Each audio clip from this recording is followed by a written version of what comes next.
हाय हाय, कैसा जमाना आ गया है। हम कमा के लाएं और कुछ लोग यहाँ बस शाही अंदाज में बैठकर मजे करें। महरू, तेरे मजे खत्म होने वाले हैं। सारा घर में संभालो, काम भी तेरे सर पर हो, और तो यहाँ बैठकर सर थामे बैठी है। चांदी भी तेरी तरह कुछ नहीं करती, और तो भी हर रोज बीमार होने का बहाना घर लेती है। रमशा बहन, खुदा का वास्ता है, थोड़ा सा मेरे हाल पर भी रहम खा। आज सुबह फजर से पहले उठी हूँ, चूल्हा भी मैंने जलाया, आटा भी मैंने गूंधा, बच्चों के कपड़े भी धो दिए, तेरी फरमाइश पर दोपहर का सालन भी चूल्हे पर रख दिया है। बस जरा सी देर को यहाँ बैठ गई हूँ, वो भी सर चकरा रहा था। सांस लेने की मोहलत मांगी है, कोई एहसान नहीं किया।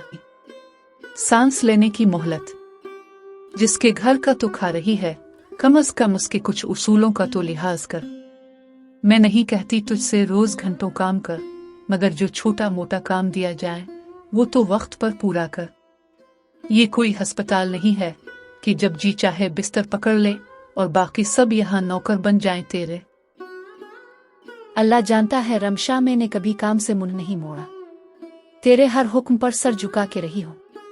मेरा शौहर तो अब इस दुनिया में नहीं, मगर उसका घर है, इसकी इज्जत है, जिसको मैंने हमेशा अपना फर्ज समझकर निभाया है। मगर ताव हर वक्त जैसे मुझ पर एहसान करती है। क्या बेवा होना इतना बड़ा गुनाह है? बेवा होना गुनाह नहीं, मगर बेवा होकर दूसरों के सर पर बोझ बन जाना गुनाह जरूर है। तुझे तो मेरे मियाँ नईम ने तरस खाकर छत दी थी, पर अब तो तरस का भी फायदा उठा रही है। तेरी बेटी भी बस किताबें उठाए फुरती है जैसे नवाबजादी हो। ये काम काज इसने सीखा कब है? तुझे लगता है कि तुम दोनों को हम संभालते रहेंगे हमेशा? चांदी अभी बच्ची है। मैं चाहती हूँ वो पढ़ ले, कुछ बन जाए। मैं नहीं चाहती कि वो भी मेरी तरह लोगों के ताने सुने, झूठी मुस्कुराहटों के पीछे रोए। पर क्या करूं, मेरा जिस्म थक चुका है। कभी कभी लगता है मेरी हड्डियां भी चीख रही हैं कि अब बस कर महरू, अब सहार नहीं होता। ओहो, कैसी जज्बाती तकरीर है। लगता है तो फिल्मों में काम कर सकती है। चांदी के ख्वाबों का खर्च कौन उठाएगा? हम। जाओ, इसे भी सिखाओ कि जिंदगी में जीने के लिए दूसरों पर बोझ नहीं बना जाता। खुद कमाना, खुद पकाना, खुद संभालना सिखा दो इसे, वरना कल को वो भी यही कहानी रटती फिरेगी, मम्मी बीमार थी इसलिए मैं कुछ नहीं कर सकी। मैंने कभी तुझसे सवाल नहीं किया, कभी तेरी बुराई नहीं की। हमेशा तेरी इज्जत की, अपने शौहर की खातिर, अपनी बच्ची की खातिर। पर अब दिल टूटने लगा है रमशा, ये जख्म अंदर अंदर तक रिसने लगे हैं। कभी सोच, अगर ये सब तेरे साथ होता तो ताव किया करती। अगर नईम तुझे छोड़ जाता और ताव अपनी बेटी के साथ अकेली रह जाती। बकवास बंद कर महरू। मेरे साथ ऐसा कभी नहीं हो सकता, क्योंकि मैं कमजोर नहीं हूं जैसे तो है। बस अब बहुत हो गया। काम करेगी तो ठीक, वरना दरवाजा खुला है, जाके अपने नसीब आजमा ले। वाह भाई वाह, चांदी को तो देखो, सुबह से वही किताब गोद में लिए बैठी है, जैसे कोई नौकरी का ऑफर लेटर इसी किताब से निकलने वाला हो। उधर मैं हूँ जो किचन से लेकर सहन तक चक्कर पे चक्कर लगा रही हूँ, और तुम माँ बेटी बस आराम से बैठी हो, और फिर कहती हो कि हम बातें बनाते हैं। महरू, कब सीखोगी घर की जिम्मेदारियां? रमशा, ये ना कहो, चांदी अभी बच्ची है। मैं चाहती हूँ कि वो कुछ बन जाए। मैं नहीं चाहती कि वो भी मेरी तरह लोगों के ताने सुने, झूठी मुस्कुराहटों के पीछे रोए। किताबें इसका सहारा हैं, ख्वाबों की आखिरी उम्मीद। क्या तुम इसे भी मुझ जैसा बना दोगी? जिंदगी दे सीखूं? हा हा, जिंदगी किताबों से नहीं मिलती महरू। ये दुनिया सिर्फ डिग्रियों से नहीं चलती। ये वही दुनिया है जो तुम्हें बेवा कहकर ताना देती है और तुम्हारी बेटी को नवाबजादी कहकर जताती है। आइंदा अगर वो मेरे काम में हाथ न बटाए ना, तो फिर मत कहना कि रमशा ने कुछ नहीं कहा। खाला जान, मैंने कभी आपसे बदतमीजी नहीं की, ना ही कोई बात काटने की कोशिश की है। मैं बस पढ़ना चाहती हूँ। अम्मी कहती हैं कि तालीम ही हमारा सहारा है। मैं वादा करती हूँ कि घर के काम में भी हाथ बटाऊंगी, बस मेरे ख्वाबों को दफन ना करें। रहने दे बीबी, सब्जी काटने के लिए जज्बा नहीं, हिम्मत चाहिए। यह तुम जैसे नाजुक मिजाज लड़कियां किताबों के पर्दे में छपकर असल दुनिया से मुंह मोड़ लेती है। और तुम्हारी माँ, उसने तो तुम्हें जीते जी शहजादी बनाकर बिगाड़ दिया है। जिंदगी के ख्वाब ही तो हैं जो हमें जिंदा रखते हैं। मेरी चांदी अगर कुछ बन गई तो कम से कम मेरे जख्मों का मरहम तो बनेगी। मैं खुद को टूटने से रोक रही हूँ बस इसीलिए कि मेरी बच्ची कुछ बेहतर दिन देख ले। न कोई शौहर, न कोई आमदनी, और फिर भी ख्वाब। कितनी बार कहा है कि यह ख्वाब हमारी छत तले पालने बंद करो। जाओ कहीं जाके किराया का मकान ले लो, वहां जैसे चाहो जियो, यहाँ हम पर बोझ मत बनू। मैंने हमेशा कोशिश की कि आपकी बातों को बर्दाश्त करूं, खाला, मगर आज दिल भर आया है। क्या कसूर है मेरा? क्या सिर्फ बेवा की बेटी होना काफी है इल्जामों के लिए? सुन लो महरू, अगर कल से चांदी ने काम में हाथ न बटाया तो फिर जो होगा उसकी जिम्मेदार तुम खुद होगी। इस घर का निजाम मेरी मर्जी से चलेगा, रहम की नहीं, उसूल की जुबान समझो। रमशा, तुम मेरे हाल पर हंसती हो, मगर कभी सोचा कि कल को यही वक्त तुम पर भी आ सकता है। मैंने कभी तुम्हें बद्दुआ नहीं दी, हमेशा दुआएं ही दी है, पर तुम्हारे रवैये ने मेरी रूह को चीर के रख दिया है। क्या जिंदगी रह गई है हमारी? सुबह से शाम काम पर काम, और ऊपर से नई नवीली बेटी जी को छुट्टी मिली हुई है। बस कमरे में बैठकर आईने में खुद को तकते रहना, जैसे ये घर उनके लिए रिजोर्ट है। रमशा, तुम्हें बुरा लग रहा है तो बात प्यार से कहो ना, गुस्सा क्यों इतना? चांदनी बीमार है, बुखार में तप रही है। रात में इसके माथे पर पट्टियां रखती रही, सांस भारी हो गई थी उसकी। बस जी, अब बीमारियों के ड्रामे भी शुरू। मेरे तीन बच्चे हैं, मुझे तो कभी बुखार भी इजाजत नहीं देता आराम करने की। और ये बेटी जी एक जुकाम में पूरा घर सर पर उठा लेती है। क्या हम औरतें सिर्फ काम करने वाली मशीनें हैं? नहीं, तुम मशीन नहीं हो, लेकिन हर किसी की बर्दाश्त एक जैसी नहीं होती रमशा। चांदनी के हालात तुम्हारे जैसे नहीं रहे। वो अंदर से टूटी हुई है मगर बोलती नहीं, बस खामोशी से सब कुछ सह लेती है। और मैं बोलती हूँ तो गलत हूँ। मैं तो हर दिन ये सोचती हूँ कि इस घर में किसका हक है। जो बसा कर बहू बन गई, आज जो सालों से अपना खून पसीना बहा रही है। तुम तो हर वक्त उसकी माँ बन जाती हो, कभी मेरा ख्याल नहीं आया तुम्हें? नहीं रमशा, तुम भी मेरी छोटी बहन जैसी हो। तुम्हारा भी हक है इस घर पर, लेकिन हक लेने के लिए दिल छोटा मत करो। दिल बड़ा करो तो सारा घर तुम्हारा हो जाता है। अरे बेटियों, घर को घर बनाने के लिए दिल में मोहब्बत होना जरूरी है। अगर हर रोज एक दूसरे पर इल्जाम, ताना और बदगुमानी हो तो ये चार दीवारी कैदखाना बन जाती है। रमशा बहू, मैं तुम्हारे जज्बात समझता हूं। तुम भी थकती हो, तुम भी इंसान हो, लेकिन चांदनी को अपना दुश्मन समझना छोड़ दो। बाबा जी, मैं दुश्मनी नहीं करती, लेकिन मेरा सब्र अब जवाब देने लगा है। मैं ये नहीं चाहती कि इस घर में कोई मुझसे आगे बढ़े।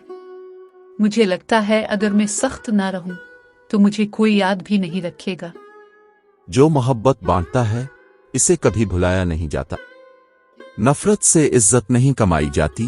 बेटी, चांदनी तुमसे कभी आगे नहीं बढ़ी। वो तो बस तुम्हारे पीछे पीछे चलती है, तुम्हें बड़ी बहन मानकर। बाबा जी ठीक कह रहे हैं रमशा। कल जब चांदनी ने तुम्हारे बच्चों के लिए अपने हाथ से खिलौने सिए, तुमने कुछ कहा। जब तुम बीमार हुई तो वो रात भर तुम्हारे लिए दुआ मांगती रही। तुम बस इसकी खामोशी को कमजोरी समझ बैठी हो। मुझे बस लगता है जैसे सब मुझे नजरअंदाज कर रहे हैं। मुझे लगता है जैसे इस घर में मेरी कोई अहमियत नहीं। मैं हर वक्त काम करती हूँ मगर सराहा नहीं जाता। बेटी, तुम्हारी अहमियत हमारे दिल में है। ज़बान पर तारीफ ना हो, लेकिन दिल से कोई तुम्हें कम नहीं समझता। चांदनी ने कभी तुम्हारा दिल दिखाने की कोशिश नहीं की। वो तुम्हें बड़ी बहन कहती है। बस एक बार तुम उसे बहन कह दो, सब गिले शिकवे खत्म हो जाएंगे। खामोशी के बाद धीरे से मैंने बहुत सख्त लहजे में बात की। शायद मुझे माजरत करनी चाहिए। अगर वो वाकई बीमार है तो मुझे भी ख्याल रखना चाहिए। हाँ रमशा, यही तो घर होता है। दुख सिख बांटने का नाम, संभालने का नाम। हम बहनें बन जाएं तो ससुराल भी मैका लगने लगता है। जी, अल्लाह करे ये घर हमेशा यूं ही आबाद रहे, जहां नफरत की जगह मोहब्बत हो और तानों की जगह दुआएं। क्या जमाना आ गया है। कुछ लोग सिर्फ इसीलिए बड़े कहलाते हैं कि पहले बया के आ गए थे, वरना घर के हालात और जुबान तो उनकी ऐसी है जैसे किसी फकीर खाने से आई हो। जुबान की मिठास खानदानी होने से नहीं, अंदर की तरबियत से आती है। और जो हाथ हमेशा ऊपर वाले के आगे फैलाए गए हों वो किसी के आगे कभी झुकते नहीं। बड़े बड़े बोल और जेब खाली, न पहनावा, न जेवर, न कोई ढंग, और बातें ऐसे करती हैं जैसे राजघराने की बेटी हूं। गरीबी दिखावे से नहीं छपती और अमीरी जुबान से नहीं आती। जो अंदर से अमीर हों वो किसी का दिल दुखाकर अपना रुतबा नहीं बनाते। चलो जी, हमें तो माँ बाप ने हर ईद पे सूना पहनाया और तुम्हारी हालत देखो। तुम्हारी बेटी के हाथ में भी आज तक एक चौली पूरी न हुई होगी। हमने इज्जत कमाई है, जेवर नहीं। और जो माँ अपनी बेटी को गैरत दे वो चूड़ियों के बगैर भी सुरखरू रहती है। बस रहने दो ये बातें। तुम्हारा वक्त गुजर गया, अब यहाँ मेरा राज है। तुम बस बात माना करो, मशवरा देने की पोजीशन में नहीं हो। राज वक्त का होता है, किरदार का नहीं। वक्त बदलेगा पर जो बात आज कही जा रही है वो याद रखी जाएगी। क्या यही है तुम्हारी बहू बेटियों वाली इज्जत? एक खामोश रहे तो तुम समझती हो कि वो कमजोर है। बेहिसी की भी हद होती है और जुबान की भी। बाबा जी, मैं तो सिर्फ समझा रही थी। जेठानी कुछ बोल ही नहीं रही, बस आंखों से नफरत दिखाती है। आंखें वही दिखाती हैं जो जुबान से जहर ना उगले। तुम्हारी जुबान तुम्हारा असल चेहरा है बेटी, और वो दिन दूर नहीं जब तुम्हें अपनी ही बातों का हिसाब देना पड़ेगा। बाबा जी, मैं तो बस यही चाहती हूँ कि घर का सुकून कायम रहे, चाहे मेरी इज्जत मिट्टी में ही क्यों ना मिल जाए। नहीं बेटी, तुम्हारी इज्जत खाक नहीं, वही इस घर की असल बुनियाद है। तुम्हारे सब्र से ही ये घर चल रहा है, और तुम्हारे सब्र की कदर ना की गई तो फिर कुछ बाकी नहीं बचेगा। ये क्या तमाशा है? ताव छप छप के क्या ले जा रही थी बहू? क्या समझ रखा है इस घर को? हम अंधे नहीं हैं, हम बूढ़े हैं, बेखबर नहीं। बाबा जी, मैं वो बस उम्मी आई थी उनके लिए थोड़ा सा सामान।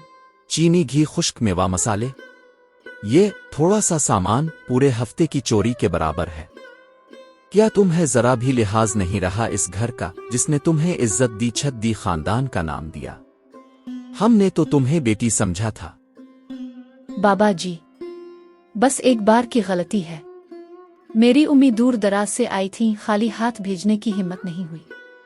मगर चोरी का इल्जाम दिल चीर देता है बाबा जी। बाबा जी, शायद देवरानी सच कह रही हो। अम्मी अगर आई हूं और कुछ ले जाना चाहा हो तो कभी कभी इंसान हालात से मजबूर हो जाता है।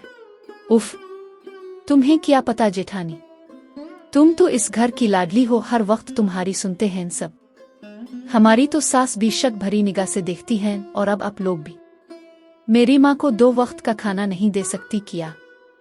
क्या इज्जत बचाने के लिए थोड़ा कुछ छुपा लिया तो चूर हो गई। बात इज्जत की नहीं है। ये घर एक निजाम से चलता है, अगर हर बहू छप के चीजें ले जाने लगे तो ये निजाम टूट जाएगा। तुम्हें मांगने में शर्म आई, लेकिन चोरी करते शर्म नहीं आई।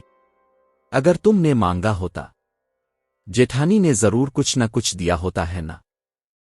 हाँ, सच कहूं तो मैंने खुद कई बार अपने हिस्से की चीजें दूसरों को दे दी हैं। अपनी माँ को खाली हाथ लौटाया है, आंखें भरी, लेकिन दिल को तसल्ली दी कि शायद अगली बार बेहतर दिन आएंगे। मगर कभी दिल में भी ये ख्याल नहीं आया कि इस घर के रिस्क को चुपके से ले जाऊं। मुझे माफ कर दी। बाबा जी। जेठानी, मैं शर्मिंदा हूं। मुझे बस उम्मी की आंखों में वो उम्मीद नजर आई थी, वो फख्र जो एक बेटी को देखकर मां महसूस करती है। और मैं वो फख्र खरीदना चाहती थी, थोड़े से घी थोड़ी चीनी से। आज तुमने मान लिया, यही बहुत बड़ी बात है। कल से हम मिलकर किचन संभालेंगे, जो तुम्हें चाहिए वो मांग लेना। रिश्ते तभी निभाती हैं जब दिल साफ हो, और आज तुमने दिल साफ कर दिया। शुक्रिया जेठानी, आज मुझे बहन जैसा एहसास हुआ है। अब मैं कभी भी तुम्हारा मां नहीं तोड़ूंगी। देखो बेटा, तुमने सच बोल दिया, इसलिए आज तुम्हें मुआफी मिल गई। लेकिन याद रखो, सच बोलने की कीमत वक्ती शर्मिंदगी हो सकती है, मगर झूठ, चोरी और छुपाना जिंदगी भर की बदनामी ले आता है। जेठानी जी, आप हाथ ना लगाएं, आज सारा काम मैं खुद करूंगी। आप तो हर दिन सारा घर संभालती हैं, अब आप थोड़ा आराम करें। अरे बहना, ऐसी बातें ना करो। ये घर हम दोनों का है, काम भी हमारा साझा है। तुमने मेरे दिल की दीवारें गिरा दी हैं अपनी नरमी से। नरमी से? जेठानी जी, पहले दिल में अनजाना सा बोझ महसूस होता था। ऐसा लगता था जैसे हर वक्त मेरी ही गलती निकलेगी। मगर अब दिल हल्का है, आपकी बातों में प्यार है, आंखों में इज्जत। सच कहूं तो मैं भी खुद को बदलने लगी हूं। पहले दिल में एक छोटा सा गुरूर था, लेकिन तुम्हारी मोहब्बत ने इसे मिटा दिया। अब तुम सिर्फ देवरानी नहीं, मेरी बहन हो।